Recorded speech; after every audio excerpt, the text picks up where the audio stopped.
नमस्कार, good morning. आज day 5 आम्ही आहोत आता रत्नागिरीमध्ये हॉटेल विवेकमध्ये। काल आम्ही चेक इन केलं। आज आरामात उठणं झालं आणि आता आम्ही आलो आहे ब्रेकफास्टसाठी। तर ब्रेकफास्टमध्ये इथे जरा वेगळाच आयटम दिसला आम्हाला।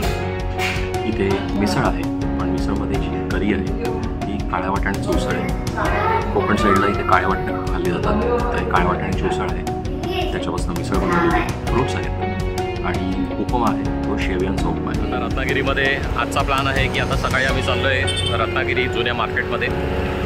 तिकडे आमच्या घरच्या मंडळींना काही शॉपिंग करायचं आहे, काजू आंबे वगैरे प्रकार बघू। आज काही शॉपिंग करायचं असेल तर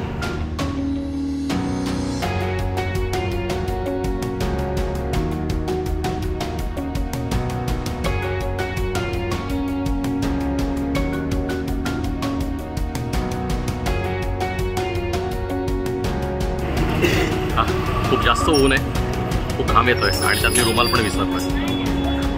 तर आता इथे मार्केटमध्ये आम्ही काही खरेदी केली आहे। ओले काजू घेतलेत, करवंद घेतली खायला। त्या व्यतिरिक्त इथे एक पूजेच्या साहित्याचं दुकान आहे, तिथून काही अगरबत्त्या, धूप कांडी हे प्रकार घेतलेले आहेत। आणि आता तसा त्रास होत आहे उन्हामुळे, इथे एक छत्रीखाली थांबलो आहे। काय आता इथून पुढे निघू। इथं मार्केटमध्येच एक देऊळ दिसतंय, दक्षिणमुखी हनुमान मंदिर, खूप छान आहे बस। आणि इथून छानपैकी हनुमान दर्शनसुद्धा होतं आहे मेन रोडमधनं। मेन रोड नाही, मार्केटमधला रस्ता। दीपस्तंभ आहे, हे खूप छान बनवलं आहे मंदिर। पुण्यात फिरून खूप तहान लागली आहे, तर इथे एका ठिकाणी छाया म्हणून एक उपाहारगृह आहे, आता तिकडे जाऊन काहीतरी पितो। हां चला, मस्तपैकी ताक पिऊन झालेलं आहे। बाकी मेंबर्सनी कोकम सोडा, आवळा सरबत आणि गोटी सोडा घेतलेला, स्प्राईटसुद्धा घेतलेला। मी मस्तपैकी 2 ताक प्यायलो, छान वाटतं आहे मसाला ताक। आणि आता निघालो आम्ही चालत पुढे, आमची गाडी जरा बाहेर मेन रोडला पार्क।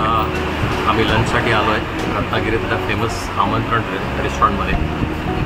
फेमस आहे नॉनव्हेजसाठी, तर मासे, चिकन, खेकडे आता हे सगळं भरपूर ऑर्डर केलेलं आहे। चव तर अप्रतिम आहेच इकडची, ट्राईड अँड टेस्टेड आहे। त्यामुळे आज बुधवार असल्यामुळे स्पेशली प्लॅन केला होता की इकडेच लंच करायचं, ते करू आणि मग संध्याकाळी परत साईट सीइंगचा प्लॅन आहे।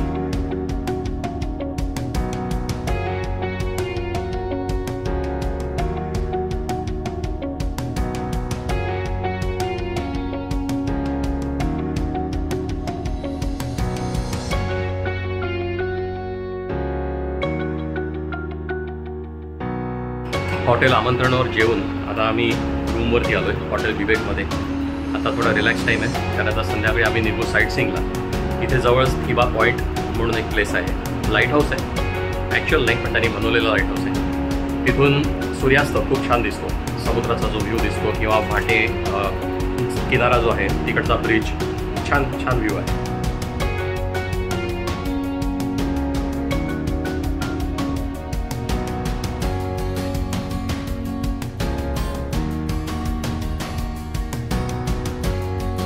आणि ते आहे थिबा पॉईंटचं मेन गेट। आपण तिकडून आता आलो, ते बाकी मंडळी उतरली, मी गाडी पुढे घेऊन आलो आणि इथे झाडाच्या सावलीत बाजूलाच गाडी पार्क केली। आणि इथे पूर्वी रिकामा होतं, रिकामी जागा होती, तिकडे त्यांनी आता छानपैकी जिजामाता आणि शिवराय यांचा पुतळा उभा केलेला आहे।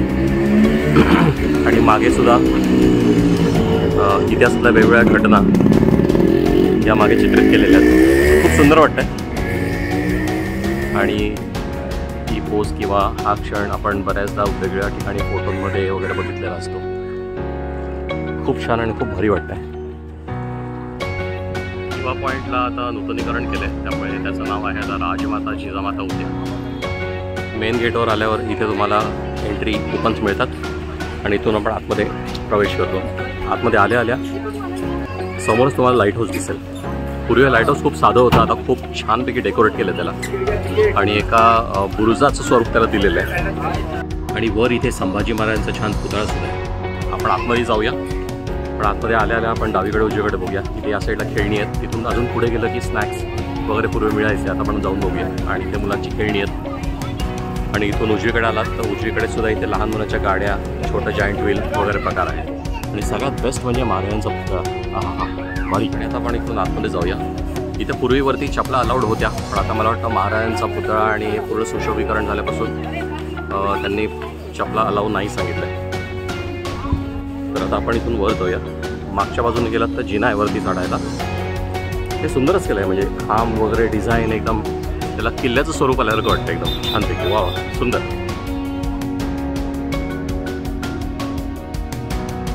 आणि ते ह्या बाजूने बघा, सूर्यप्रकाशामुळे आता इथून एकदम खूप सुंदर दिसतंय. या दरवाज्यातनं जिना आहे, आतून पायऱ्या चढत वरती जायला लागतात. आणि तोवर तुम्ही जर इथे बघितलं तर हा समोरचा समुद्र किनाऱ्याचा नजारा. वा वा. इथं बोटी लागलेल्या दिसत आहेत कोळी बांधवांच्या. आणि इथे पुढे हा ब्रिज आहे. हा ब्रिज तुम्ही डावीकडे गेलात या ब्रिजवर ना, तर पुढे जाऊन भाटे समुद्र किनारा वगैरे लागतो. वा वा. आणि या इथेच गार्डनमध्ये खाली त्यांनी फाउंटन्स केलेले आहेत. इथून पाणी वाहत जातं आणि छोटे छोटे फाउंटन्स ते आता सध्या बंद आहेत, पण खूप सुंदर वाटतात चालू झाले की. आणि या बाजूला खाली लहान मुलांची अजून खेळणी आहेत. इथं पुढे एक ॲम्फी थिएटर सुद्धा आहे छोटंसं. आणि इथं एक खाली डेक आहे, जिथं जाऊन तुम्ही आरामात बसू शकता आणि तिथून समोरचा समुद्राचा नजारा तुम्ही एन्जॉय करू शकता. हा एक one of the best view आहे रत्नागिरीमधला. इथं तुम्ही संध्याकाळी या आणि इथला सूर्यास्त बघा. चला तर आता आपण लाईट हाऊसच्या आतमध्ये जाऊया.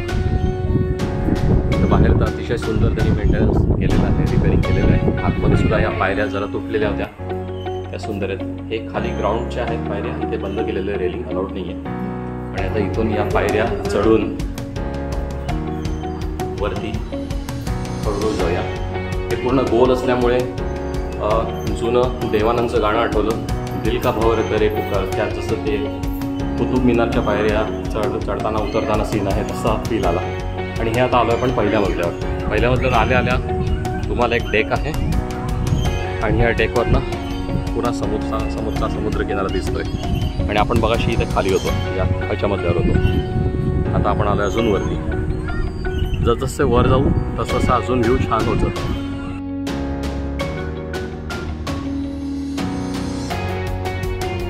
आणि हा आहे दुसरा मजला. हा टॉप फ्लोअर आहे. इथे आलो इथे डेक नाही आहे, पण इथे बाल्कनी बनवली आहे त्यांनी. आणि इथून सुद्धा हा सेम नजारा आहे. जसं आपण वर आलो तसा नजारा अजून क्लिअर दिसतो.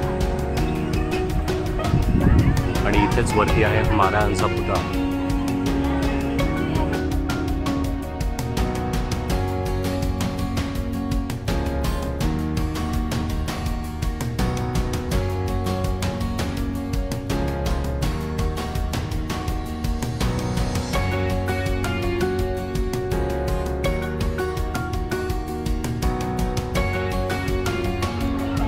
आणि आता लाईट हाऊस बघून आता आम्ही खाली आलेलो आहे.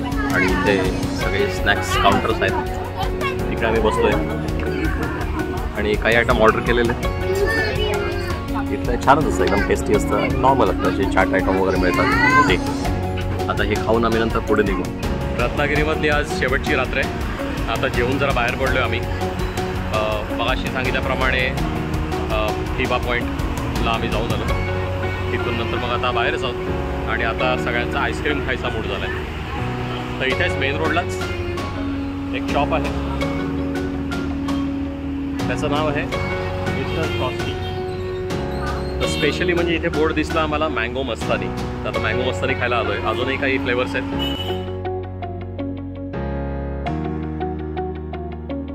तर मिस्टर फ्रॉस्टीमध्ये आता आमचं आईस्क्रीम खाऊन झालेलं आहे आणि आम्ही मागवली होती मँगो मस्तानी आणि मुलीने मागवलं होतं बटरस्कॉच आईस्क्रीम. तुम्ही बघू शकता आतमध्ये सिटिंग एकदम ट्रेंडी बनवलेलं आहे. मोठा ब्लॉक आहे, ते टेबल आहे आणि साईडला मस्तपैकी तुम्ही ब्लॉक्सवरती बसू शकता. आणि इथे टी व्ही सुद्धा आहे, जिथे आता IPL मॅच चालू होती ती आम्ही एन्जॉय करत करत मस्तानी खाल्ली. इथे फक्त सिटिंग अरेंजमेंट आहे आणि त्याचं काउंटर आहे. आणि बाजूला बाजूला आहे त्यांचं प्रिपरेशन ठिकाण. तिथे सुद्धा छानपैकी बोर्ड लावलेला आहे. आणि आता इकडे भाऊ आपले बनवतात आणि त्यांनी आम्हाला मस्तानी बनवून घातली होती. तुमचं नाव काय? गौतम पात्रे यांचं दुकान आहे. स्वतः बनवत आहेत इकडे आणि त्यांनी बनवून आम्हाला दिल्यानंतर त्यांनी कन्फर्मेशन पण विचारलं की कशी आहे, टेस्ट बरोबर आहे का नाही, काय कमी जास्त आहे का. तर तुम्ही इथे शॉपमध्ये ते छान बसू शकता. सेम अरेंजमेंट त्यांनी बाहेरसुद्धा केलेली आहे. मस्त मोकळ्या हवेत तुम्ही बसू शकता. समोर गाडी पार्क करायला जागा आहे, मेन रोड आहे आणि खूप छान आहे. तर नक्की इथे रत्नागिरीमध्ये आलात तर जरूर या आणि मिस्टर फ्रॉस्टीमध्ये तुम्ही डेझर्ट ट्राय करा.